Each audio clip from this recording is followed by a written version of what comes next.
Bismillahirrahmanirrahim. Assalamualaikum warahmatullahi wabarakatuh. Alhamdulillahirabbil alamin. Wa bihi nasta'inu ala umuri dunya waddin. Wa ala alihi wa ashabihi wa man tabi'ahum bi ihsanin ila yaumiddin. Asyhadu an la ilaha illallah wahdahu la syarikalah wa asyhadu anna Muhammadan abduhu la nabiyya wa la rasula ba'dah. Allahumma shalli ala Muhammad wa ala ali Muhammad kama shallaita ala Ibrahim wa ala ali Ibrahim wa barik ala Muhammad wa ala ali Muhammad kama barakta ala Ibrahim wa ala ali Ibrahim fil alamin innaka Hamidum Majid. Wa qala Allah ta'ala fil Qur'anil Karim, a'udzu billahi minasyaitonir rajim. Ya ayyuhalladzina amanu taqullaha wal tanzur nafsum ma qaddamat lighad wattaqullaha innallaha khabirum bima ta'malun. Wa qala ya ayyuhalladzina amanu qu anfusakum wa ahlikum nara wa quduhan nas wal hijaratu 'alaiha malaikatun ghiladun shidadun la ya'sunallaha ma amarahum wa yaf'aluna ma yu'marun. Wa qala Nabi sallallahu alaihi wasallam al-mahiru bil Qur'an fa innahu ya'ti yaumal qiyamati syafi'an li ashabihi. Amsayna wa amsal mulku lillah walhamdulillahi la syarikalah la ilaha illa huwa wa ilaihin nusyur. Amsayna ala fitratil Islam wa kalimatil ikhlas wa ala dini nabiyyina Muhammadin sallallahu alaihi wasallam wa ala millati abina Ibrahim hanifa wa ma kana minal musyrikin. Rabbi israh li sadri wa yassir li amri wahlul 'uqdatam min lisani yafqahu qawli. Alhamdulillahirabbil alamin. Jamaah salat maghrib yang insyaallah dimuliakan Allah Subhanahu wa taala. Yang pertama, marilah kita senantiasa mengucapkan syukur kepada Allah Subhanahu wa taala. Alhamdulillah di sore hari ini kita dipertemukan kembali oleh Allah Subhanahu wa taala, semuanya dalam keadaan baik, dalam keadaan sehat, dalam keadaan bahagia, dalam keadaan iman, dalam keadaan Islam. Alhamdulillah, masih banyak nikmat Allah yang diberikan kepada kita, namun tidak mampu kita hitung satu persatu. Yang kedua, salawat dan salam semoga tetap tercurah kepada baginda Rasulullah Nabiullah Nabi Muhammad sallallahu alaihi wasallam yang kita nantikan syafaatnya kelak di yaumil qiyamah. Jamaah yang insyaallah dimuliakan Allah Subhanahu wa taala. Alhamdulillah, mari kita melanjutkan pembahasan kitab kita. Tapi sebelumnya kita bacakan dulu ada satu hadis yang luar biasa. Banyak yang menyampaikan, tapi hanya sebagai pengingat saja. Dari Abu Hurairah radhiyallahu anhu berkata bahwa Rasulullah sallallahu alaihi wasallam bersabda, sesungguhnya amal hamba yang pertama kali akan dihisab pada hari kiamat adalah salatnya. Dan apabila salatnya baik, maka dia akan mendapatkan keberuntungan dan keselamatan. Ya, sampai di hadis ini ya. Jadi sesungguhnya amal hamba yang pertama kali akan dihisab di hari kiamat adalah sholatnya. Bagaimana nasib sahabat-sahabat kita, bahkan mungkin teman dekat kita yang saat ini belum berkesempatan untuk mendapatkan hidayah Allah dan belum bisa mengerjakan sholat. Bagaimana nasibnya nanti di akhirat ketika ditanya oleh Allah Subhanahu wa taala? Padahal sholat itu sebenarnya hanya singkat, menyisihkan waktu yang barangkali di tengah-tengah kesibukan kita, di tengah pekerjaan kita, ya, Allah Subhanahu wa taala memanggil dengan panggilan azan. Ya, kita datang untuk menghadap Allah Subhanahu wa taala, tidak lebih dari 5 menit insyaallah. Ya, sudah sholat bersama zikirnya, bersama doanya, insyaallah tidak lebih dari 5 menit sholatnya. Ya. Namun banyak di antara kita, sahabat-sahabat kita, mungkin kita mengerti bahkan atau bahkan keluarga kita yang dengan mengingat pentingnya sholat, gitu, pindawe kiai, sholat kui kuncine swarga. Ya, yang betul, sholat kuncinya adalah kuncinya surga. Ya, ternyata di hadis yang lain juga disebutkan selain sholat juga bisa berpuasa. Ada juga pintu yang nanti orang akan dimasukkan ke dalam surganya Allah Subhanahu wa taala. Bukan mereka yang menghafalkan Al-Qur'an. Ada yang dengan hartanya dia berjihad. Ya. Ada pembangunan masjid dia ikut. Ya. Kalau dengan hartanya tidak bisa, dia dengan keringatnya. Itu juga termasuk jariyah. Keringat-keringat yang kita keluarkan untuk membantu pembangunan, ya, untuk ikut berpikir, meluangkan waktu bagaimana caranya kita mensejahterakan masjid. Ini adalah bagian dari jihad, ya, bagian dari bagaimana kita ini memperjuangkan agama ini, ya, menyampaikan beberapa hal yang mungkin sebenarnya hanya kita ulang-ulang, namun kelemahan daripada kita ini adalah ketika sudah menguasai satu ilmu, ya, lalu kita sudah terbiasa untuk mengerjakan amalan tersebut dengan ilmu itu, tapi jadi malas, wis tahu. Dan berapa kali saya sampaikan dan pembahasan sholat, Pak, dari waktu kita mungkin TK, SD, SMP, SMA, bahkan di kuliah, menjadi pembahasan yang hangat. Tidak dinoming sholat, tapi Pak, gitu. Jamaah saya juga gitu. Kenapa kita ulang-ulang? Ya, jamaah yang insyaallah dimuliakan Allah Subhanahu wa taala. Bahkan ada yang mereka berumur 60 tahun, itu kan. Wudu mulai dari pertama kali dia mengerjakan wudu sampai umurnya 60 tahun. Begitu juga dengan gerakan sholatnya. Ketika kami mengulang, ketika kami menyampaikan berdasarkan apa yang ada di kitab, ya, apa yang ada dalam pemahaman para ulama, ya, banyak ternyata yang mereka melakukan gerakan sholat bahkan wudhu yang tidak sesuai seperti yang dikerjakan Nabi Muhammad Sallallahu Alaihi Wasallam. Hadisnya jelas, Pak, itu kan.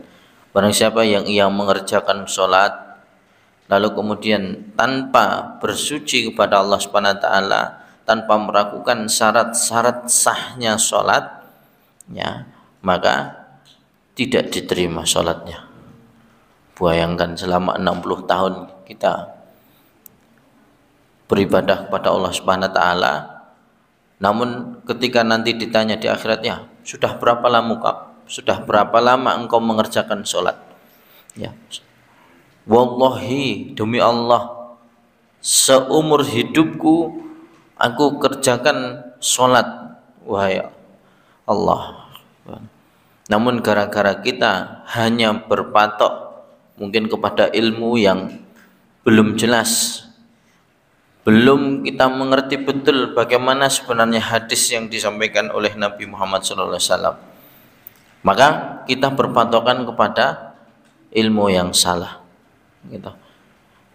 Maka jamaah yang insyaallah dimuliakan Allah Subhanahu wa taala, lanjutan hadis ini yakni adalah apabila salatnya baik, dia akan mendapatkan keberuntungan dan keselamatan. Ya. Cara-carane pun angsal tiket salate apik, tepat waktu, dibarengi dengan salat sunnah. Apabila salatnya rusak, lanjutan hadisnya, dia akan menyesal dan merugi. Jika ada yang kurang dari salat wajibnya, Allah tabaraka wa ta'ala mengatakan, lihatlah apakah pada hamba tersebut memiliki amalan salat sunnah. Jadi masih diberikan keringanan apabila dalam salat wajibnya ini kurang, ya.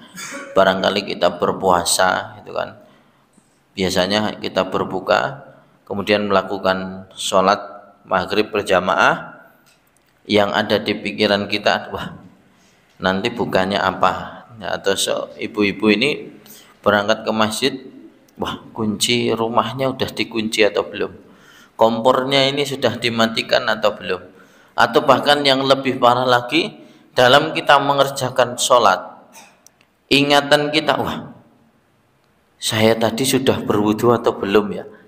Nah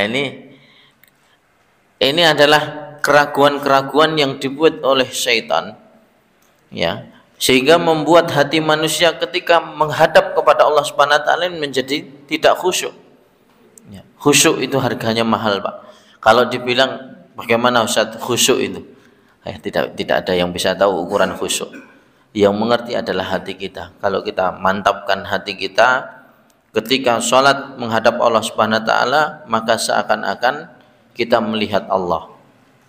Ya, kalau para sahabat itu ketika mengerjakan sholat, maka dia menganggap di kanan kiri mereka ini adalah jembatan Shirathul Mustaqim. Kalau seandainya dia terpleset jatuh, maka selama-lamanya dia akan masuk ke dalam neraka.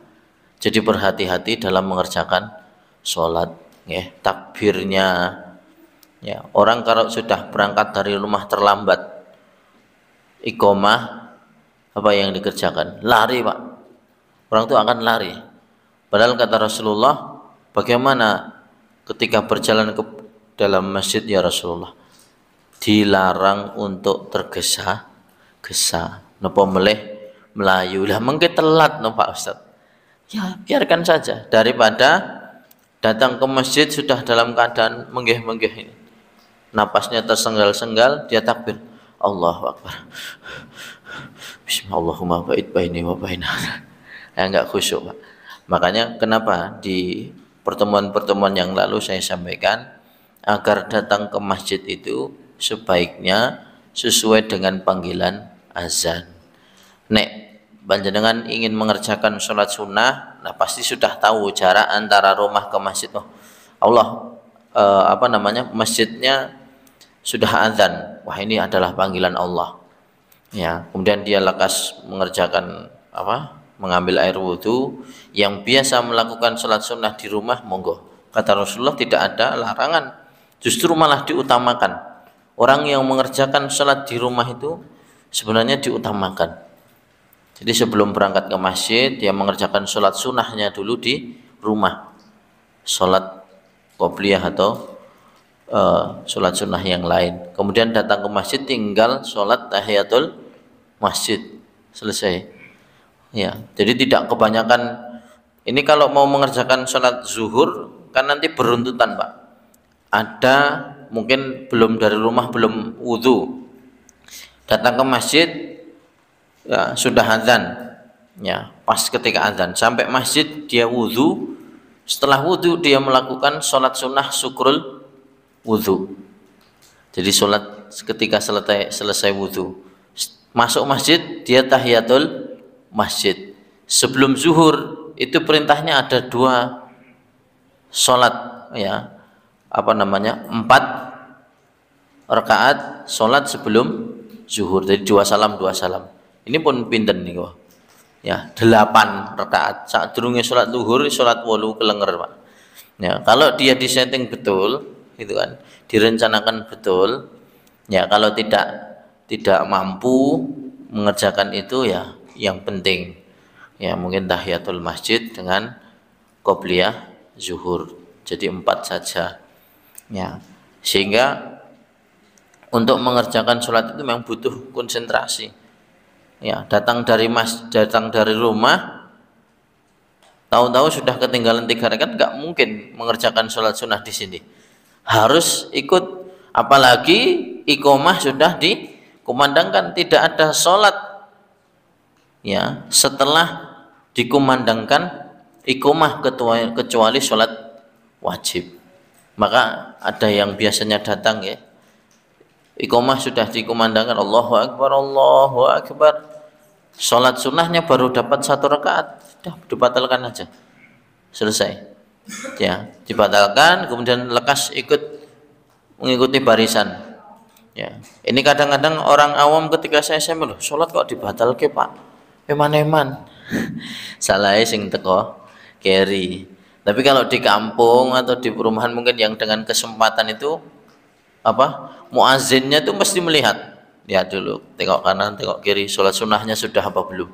Bahkan di kampung itu sing muadzin mengerti jamaah, ini istimewanya di kampung, Pak, ya, atau bahkan di tempat-tempat masjid-masjid tertentu, ya. Jadi kalau masih ada yang sholat sunnah, iqomah itu ditunda, yang mestinya sudah bunyi ya, ditunggu dulu, muadzin itu berdiri, ditunggu, dilihat.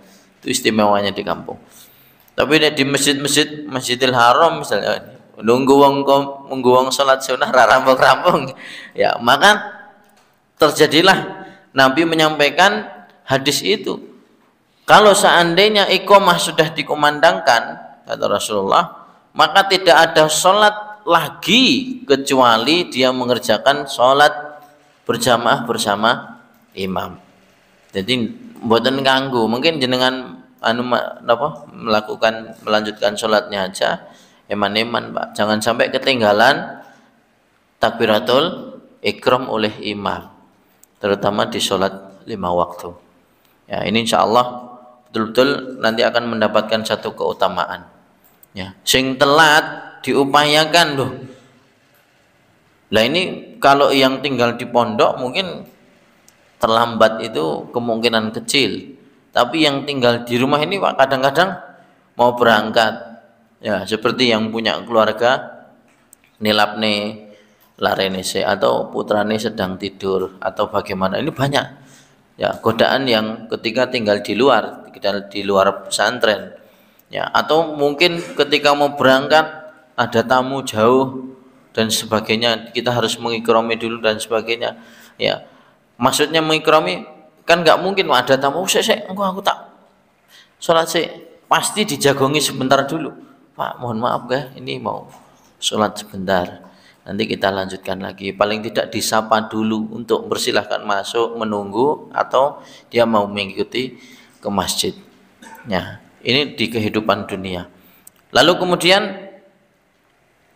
jika ada yang kurang dari sholat wajibnya, Allah tabaraka wa ta'ala mengatakan, lihatlah apakah pada hamba tersebut memiliki amalan sholat sunnah, maka sholat sunnah tersebut akan menyempurnakan sholat wajibnya yang kurang. Nah, ini yang diberi kesempatan untuk mengerjakan sholat sunnah namun waktunya tidak digunakan dengan sebaik-baiknya, maka sesungguhnya rugi, karena kita tidak tahu bagaimana kualitas sholat wajib kita. Bisa jadi dalam kondisi rukuk kita kurang sempurna, bisa jadi dalam kondisi sujud kita, pikiran kita melayang kemana. Maka yang memberikan kesempurnaan, yang menutup kesempurnaan sholat kita adalah sholat sunnah kita, gitu. Nggak berat insya Allah kalau kita terbiasa, ya. Waktu itu saya sampaikan bagaimana caranya mengerjakan sholat sunnah, ya, sehingga kita mendapatkan keutamaan tersebut, yaitu berpindah tempat. Alasannya adalah apabila semakin banyak tempat atau bumi yang kita injak untuk beribadah kepada Allah Subhanahu wa taala, termasuk sholat sunnah, ya, dia akan menjadi saksi saat nanti di akhirat. Wah, saya dulu pernah dipijak oleh fulan, ya, untuk mengerjakan ibadah ini. Ya, jadi bumi itu juga ikut bersaksi kepada kita. Nanti ketika ditanya oleh Allah, apakah kamu betul mengerjakan sholat sunnah? Ya, buminya yang bercerita kepada kita.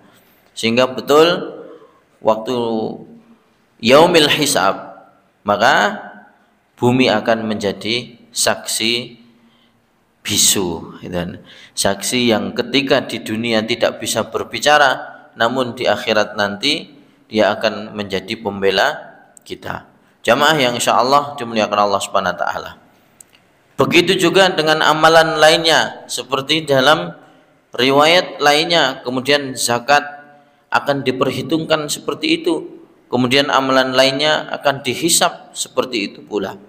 Tapi yang menjadi tolak ukur itu adalah amalan sholat kita yang paling utama. Jamaah yang insyaallah dimuliakan Allah, ya, pangapunten, ternyata dalam kitab kita Minhajul Muslim pekan yang lalu, karena waktu itu saya mendownload aplikasi, ternyata sampai di sini baterainya habis juga karena sedang perjalanan, itu kita belum nyampe pada makruh sholatnya. Kita hanya waktu ini kemarin di bab hal-hal yang wajib dalam sholat, ya.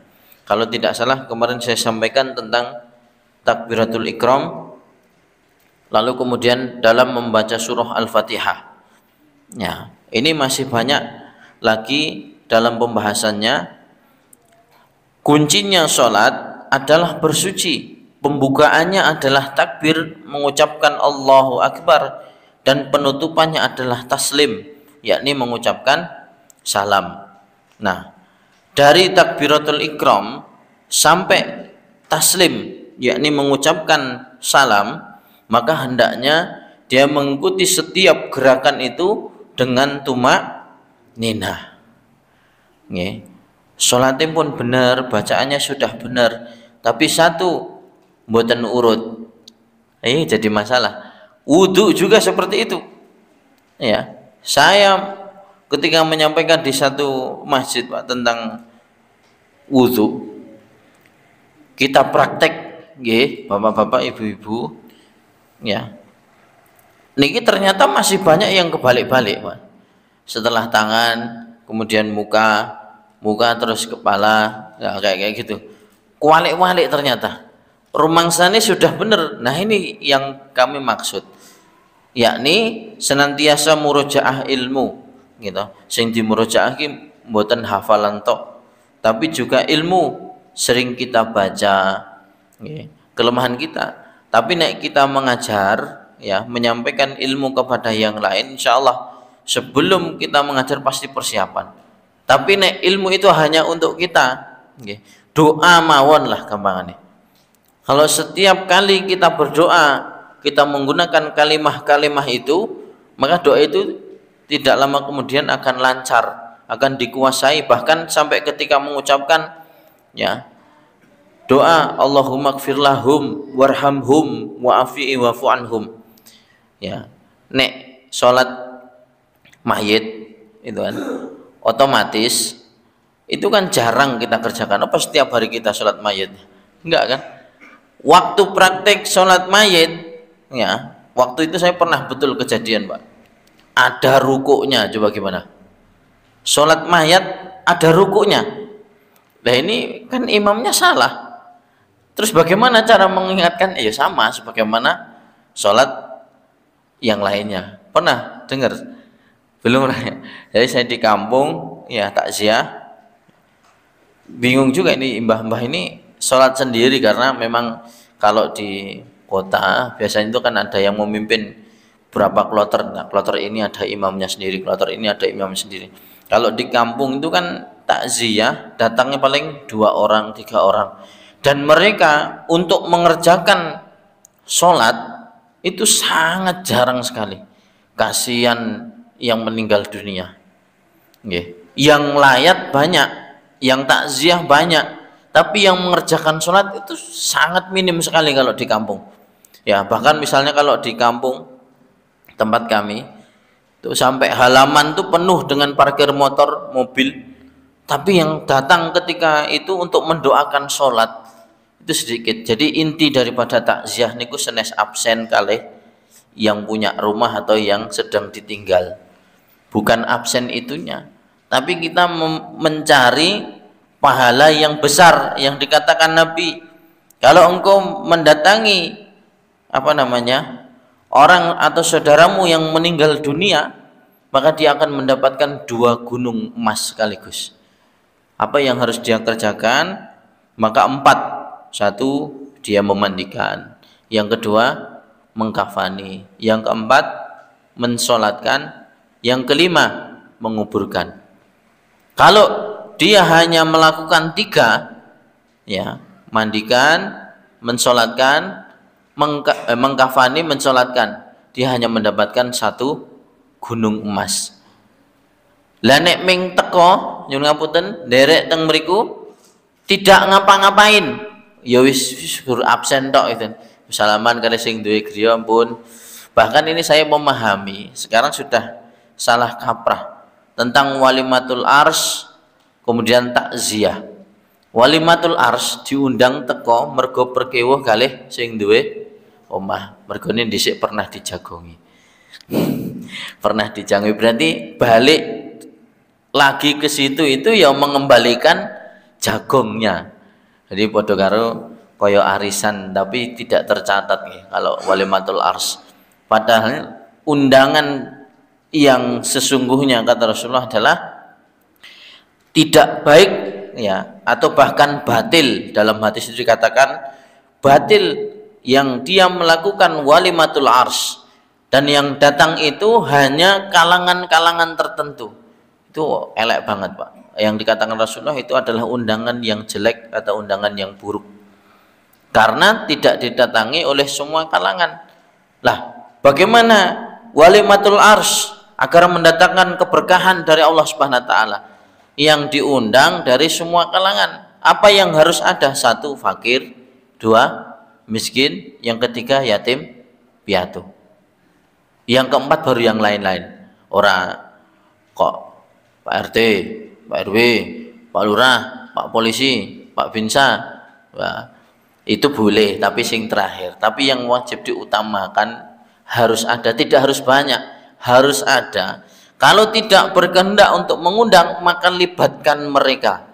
Ya, sampaikan misalnya hari ini, wah Pak, wah aku nek ngundang cah pondok Yasin izin. Tetep kok sarungan ra nganggo bathik. Ya bingung aku.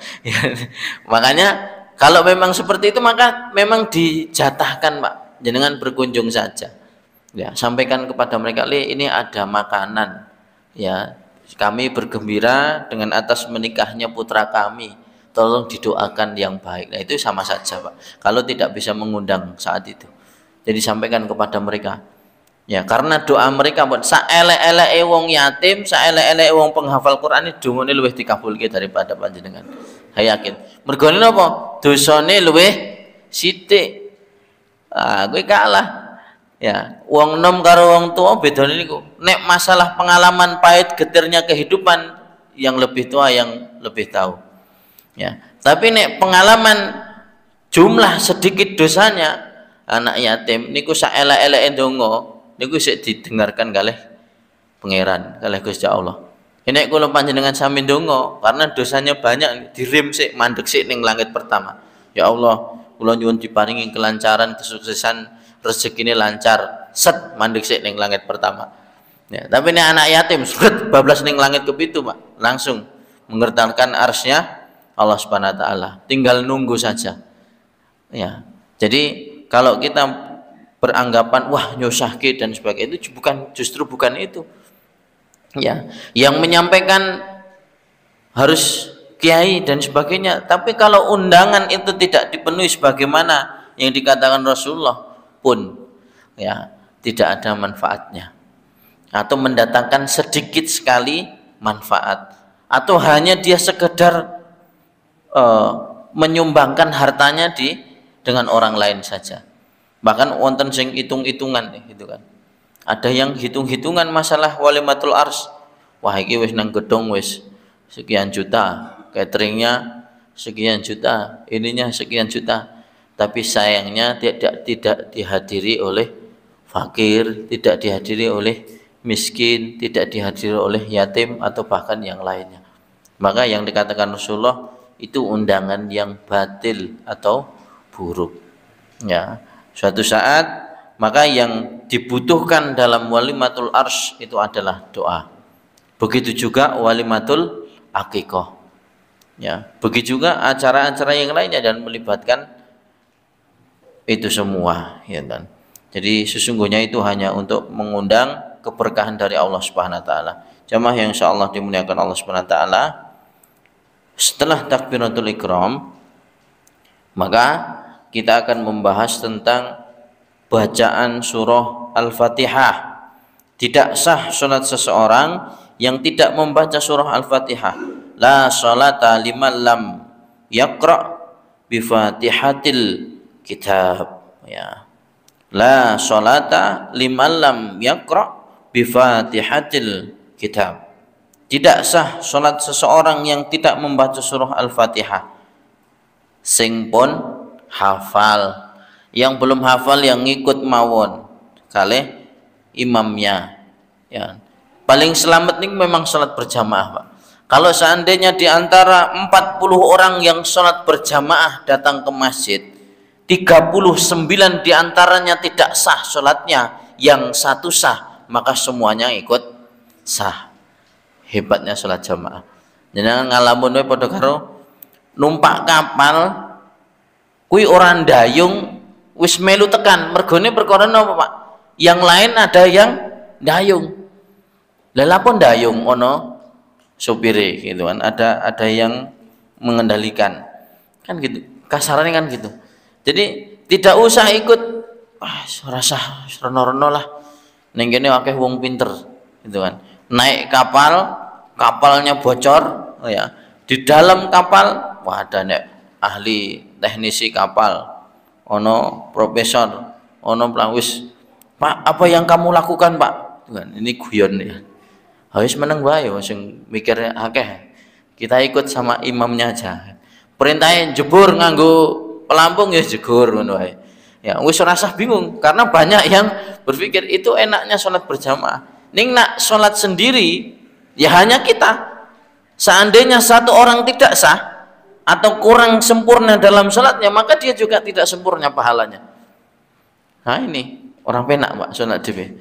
Ya, maka sing paling selamat adalah dia mengerjakan sholat berjamaah. Ya, sehingga kekurangan pada makmum, ya saya tadi sampaikan ada 40 orang yang sholat, salah satunya menjadi imam.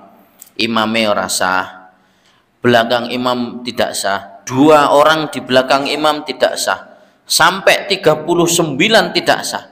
Delalah sing sah, bocah SD umur 4 tahun. Ya, mergane napa perkarane? Ya Allah, pokoknya kula sholat melu kalih imam. Ya gur melu rukuk melu rukuk. Belas ra maca apa, Pak.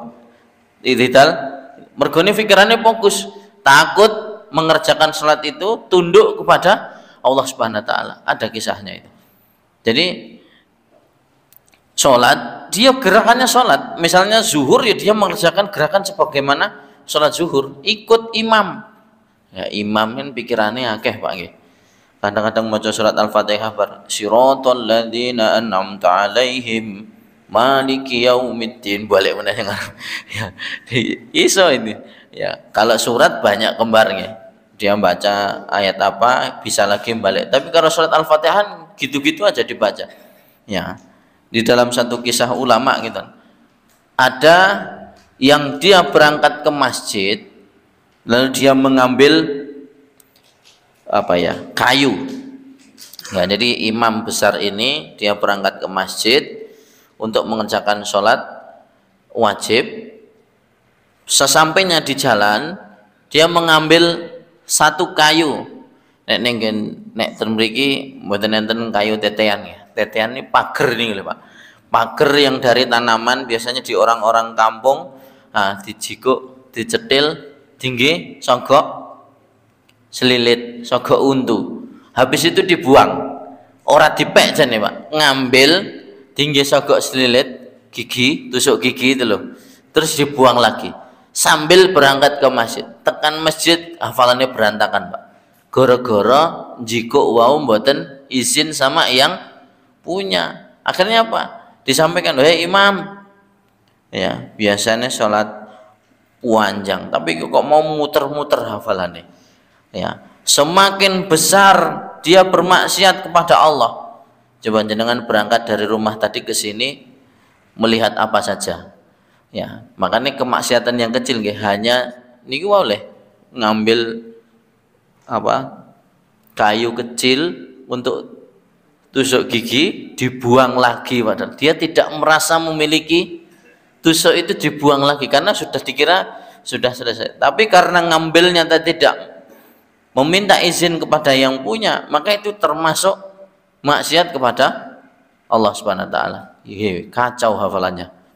Apa meneh sing perkara lebih gede daripada itu. Apalagi yang dia ambil bukan kayu kecil lagi, yang dia ambil adalah kayu yang besar. Ya, iso-iso surat Al-Fatihah lali gitu kan. Tidak surat lagi kebolak-balik tapi lupa. Ya, Masya Allah gitu kan. Itulah Al-Qur'an. Ya. Kemudian namun membaca Al-Fatihah itu tidak berlaku bagi seorang makmum di belakang imam yang membacanya Al-Fatihah dengan jahar. Jadi makmum ya tidak dianjurkan untuk membaca surah Al-Fatihah ketika imam membaca surah Al-Fatihah. Nah ini saya pernah ya sholat di satu masjid, banyak anak apa yang SD, banyak anak kecil ya. Saya membaca wailul likulli humazatil lumazah. Sing mburi kono enek sing nganti rampung, Pak. Maca wailul iku wis rampung. Jadi imame didhisiki, Pak. Wah, aku ya mangkel tenan. Ya. Imam didhisiki piye? Itu membuat konsentrasi imam jadi buyar. Wailul likulli, atau kita baca surat Al-Fatihah itulah ya yang umum lah. Kita baca surat Al-Fatihah. Maliki yaumiddin. Buri kono wis ihdinas siratal mustaqim. Kadang-kadang anak-anak kecil itu kan di rakaat pertama dia ngerekam. Ya. Suarane imame piye direkam sama anak kecil. Ya. Engko rakaat kedua terokke, Pak. Padha blek karo sing muni imame. Luwih apik belan. Ning sayangin DCI kuwi sing maring nganyelke. Ya. Disi bacaan imam itu loh, itu sehingga membuyarkan ya. Kalau Al-Fatihah nggak bisa ditinggalkan, waktu itu saya surat ya, yo jadi nggak boleh nih surat tarawih ya, jajal rakaat kedua terokno ya nih so gitu. Maca sing dawa ya, saya membaca yang panjang ya, jadi nggak boleh ya. Tapi satu ketika kok ya, karena waktu itu mintanya yang pendek-pendek ya, kula kali wah iki engko nek terus-terusan baca ayat surat-surat pendek derok gitu terus malah kacau ya. Makanya kita baca kadang-kadang potongan ayat tertentu, la ikraha fiddin qad tabayyana rusdu minal ghai. Ampun mboten hafal, meneng ra kowe. Ning Al-Fatihah iki, Pak. Jadi kadang-kadang gitu. Lalu kemudian tadi ya, tidak dianjurkan untuk membaca surah Al-Fatihah ketika imam membaca bacaan jahar. Lah sing alon ya, yang sir maka dianjurkan. Dengan kewajibannya adalah mendengarkan bacaan imam. Ming cukup ngrungok ketok. Ini dalam satu kitab. Jadi ora sah perlu melu maca kali imam itu dipasrahkan kali imam. Ya jenengan tidak pede, wah Pak, yang baca imamnya itu Al-Fatihahnya salah-salah. Karepe ditanggung imam dhewe gitu. Imam kalau dia bacaannya benar, baik, salatnya kualitasnya baik, pahalanya gede, Pak. gitu. Jadi supir, lah kok nyopire enak nyopiri presiden karo nyopiri angkot ya beda Pak nggih. Nyopiri presiden ini tes ini dibocori nggih. Saya pernah ada orang yang masuk tes driver. Ya. Jadi pengalaman untuk setir mobil itu loh Pak. Ini sama ya sebenarnya. Bagaimana nyaman supir dan tidak nyaman itu juga berpengaruh besar kepada penumpang. Ya, nek supirnya penak gitu, lagi arep ngegas wis ser. Ya, contoh kemarin ada wali santri Pak, biasanya numpak nggak tahu bis apa gitu kan, nggak tahu saya. Ya, pas pulang, wah Pak, kok tiketnya mahal sekali. Lah, setahu saya jane kula nggih mboten mudeng bis. Pokoknya prinsip saya nek bis larang ki mesti penak. Jadi penting bis larang mesti penak. Saya ikutkan salah satu bis itu kan. Wah Pak, ini pas pulang ke sana pun bis ini dan sekeco Pak, pun sampai rumah tepat waktu, di depan di tengah-tengah itu dikasih snack, dah dikasih makan. Biasanya kula teng mriki poso Pak semalam itu. Iya bis biasa dan dikasih bis yang bagus dan wah kok ini duduknya seperti ini Pak, ya ternyata pelayanannya bagus juga. Maka itu akan berpengaruh ya. Imam sholat pun juga seperti itu. Kalau bisa kata Rasulullah, pun boten sah maos reno-reno ya, bacalah dari bacaan Qur'anmu yang paling lancar, yang paling dikuasai. Dan yang paling dikuasai wattini wazzaid, wah dah dibaca itu dengan sepenuh hati, dengan ikhlas mengharap ridha Allah taala. Ya. Gandeng sing teko niku wonten sinten niku macane dadi beda. Engko malah lali, malah salate dadi runyam. Ya, seharusnya salat maghrib ya lali apa namanya? Duduk di antara dua suci malah lali. Mboten ngangge duduk gitu kan.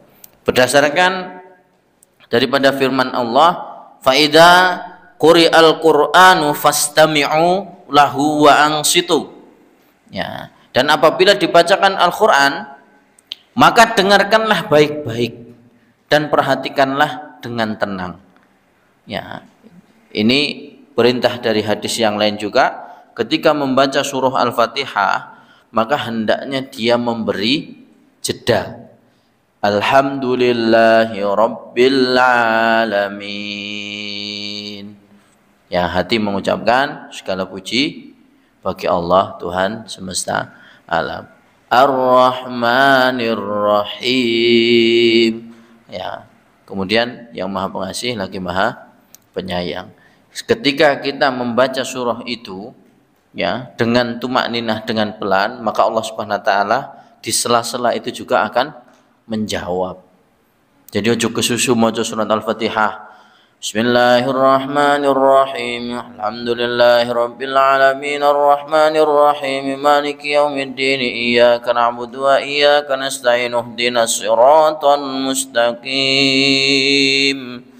Cek ngono cek lanjut ke terus waladhdall. Ya, entek suarane. Ya. Jadi kalau bisa walaupun lancar nih berikan jeda. Ya, berikan jeda dulu supaya kita dijawab oleh Allah Subhanahu wa taala. Seandainya kita membaca dengan pelan, maka Allah Subhanahu wa taala itu di situ memperhatikan, wah, dinikmati tenan salate. Ya, ojo peh biasa. Al-Fatihah biasa Pak, Allah sekali napas tambah surat Al-Kafirun mboten tarik napas bisa. Ora peh kuwe dan ora peh lancar terus mboten tarik napas ya. Maka dinikmati bacaannya sehingga Allah tahu betul salat kita kualitasnya bagaimana dan sebagainya. Kemudian berdasarkan sabda Rasulullah SAW, apabila imam bertakbir maka ikutlah bertakbir, dan apabila dia membaca maka diamlah, perhatikanlah. Diken ngrungokke masih dalam bab bacaan Al-Fatihah nggih. Apabila imam membaca dengan suara pelan maka makmum wajib membacanya. Nah, ini NB-nya. Kalau imam tadi membaca jahar, dengarkan. Nek imam membaca pelan berarti di rakaat kedua, pertama dan kedua itu imam jahar, makmum mendengarkan. Di rakaat ketiga dan keempat makmum membaca sir, maka imam membaca pelan, maka makmumnya membaca sendiri.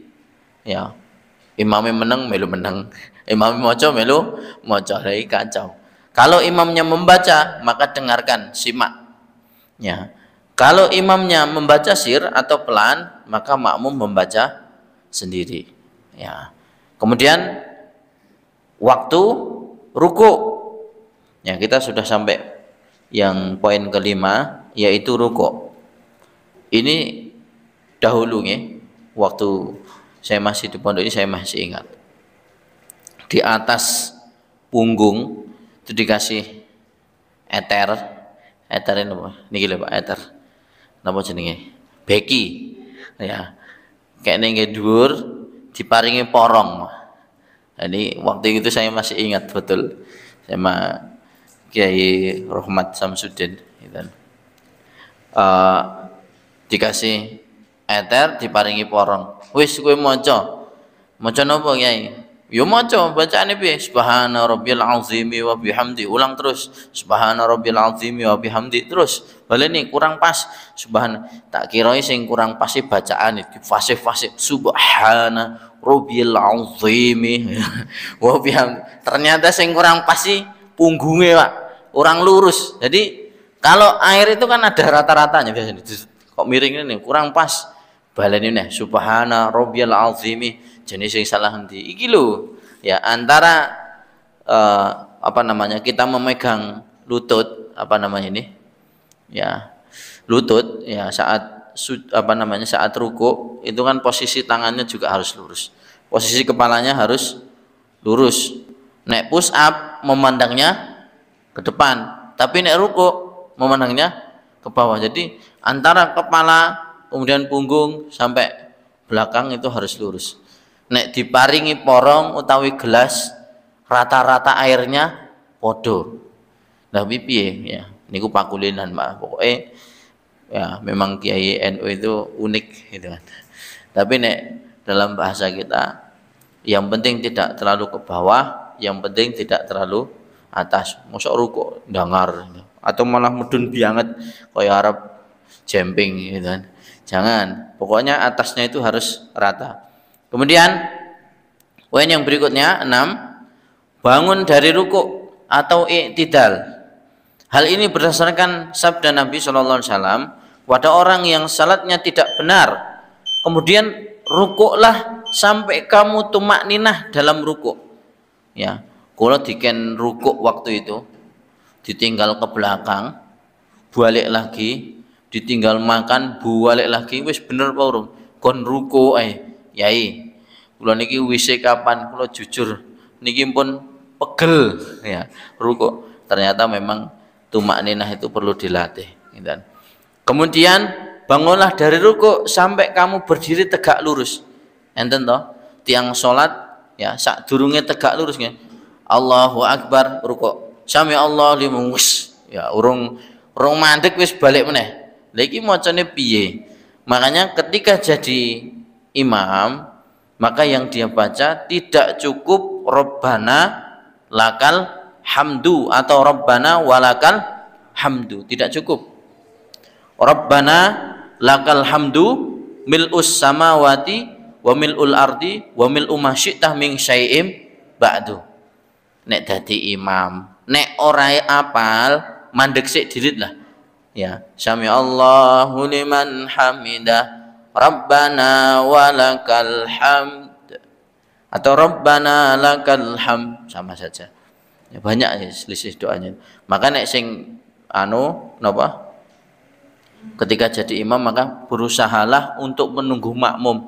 Makmum kuwi ya ana sing tuwa, ana sing gerakane ajeng bangun dari kok tek tek tek tek tek lagi ngadeg. Iki sih urung ngadeg ngono wis duduk di antara dua sujud. Ya imam super cepat ya. Tarawih ngono. Lihat makmumnya kasihan ya urung ngadeg ya. Mengke itu juga jadi ketika kita makmum dan melakukan hal seperti itu, ono makmum yang keberatan ya, kita menjadi imam lalu ada makmum yang keberatan, besok ditanya di akhirat, kowe ngopo pas iktidal kok ora pernah tumak ninah. Lah kula ming jadi makmum. Lah imame cepet ya, diringkes ya. Ini mergo imame kecepatan nggih bar rukuk napa? Imame iktidal mriku langsung jujuk rukuk napa sujud. Nah, mungkin nek kula mboten ngonten ketinggalan Pak Ustadz iku ya ana jamaah iku aneh-aneh wae. Jadi ora usah nganggo iktidal ning bablas rukuk. Ning nek orang tua kan gerakannya pelan, Pak. Jadi seandainya dia ikut imam katane, ikut imam iktidal, mungkin orang kebagian sujud. Ya, mending melu sujud, Pak. Oh, nek niku bukan salah jenengan, Bu, niku salah Pak Imam, mang sanjangi, Pak, salate ampun cepet-cepet. Kula niku mun sepuh. Ya akhirnya dia memutuskan sholatnya tidak ikut gerakan sebagaimana sholat itu duduk, dia hanya memberikan isyarat. Jadi nek pomene ngadeg ngono ya krengkeng-krengkeng tenan, Pak. Ya, jadi kasihan. Pundit dereng, Bu. Sampun nggih. Ya, kok nek kebablasan nggih. Ya, tadi terakhir kemudian rukuklah sampai kamu tumak ninah dalam rukuk. Ya, tumak ninahi bacaannya betul-betul diresapi, maknanya bagaimana. Kemudian bangunlah dari ruku sampai kamu berdiri tegak lurus. Ngadeg sami Allahu liman hamidah. Plek. Rabbana lakal hamdu mil'us samawati wa mil'ul ardi wa mil'u ma syi'ta min syai'im ba'du. Kalau dikira-kira itu bacaannya segitu nek ming hafale Rabbana walakal hamdu. Tek, mandek sik. Ngenteni imam makmumnya juga sempurna baru sujud. Ya itu dulu kita sampaikan sampai bab iktidal, bangun poin iktidal, bangun dari ruku. Nanti insya Allah kita lanjutkan di pekan yang akan datang insya Allah. Kita akhiri pertemuan pada sore hari ini dengan membaca hamdalah dan doa qiraan majelis bersama-sama. Alhamdulillahirabbil alamin. Subhanakallahumma wa bihamdika asyhadu an la ilaha illa anta astaghfiruka wa atubu ilaik. Assalamualaikum warahmatullahi wabarakatuh.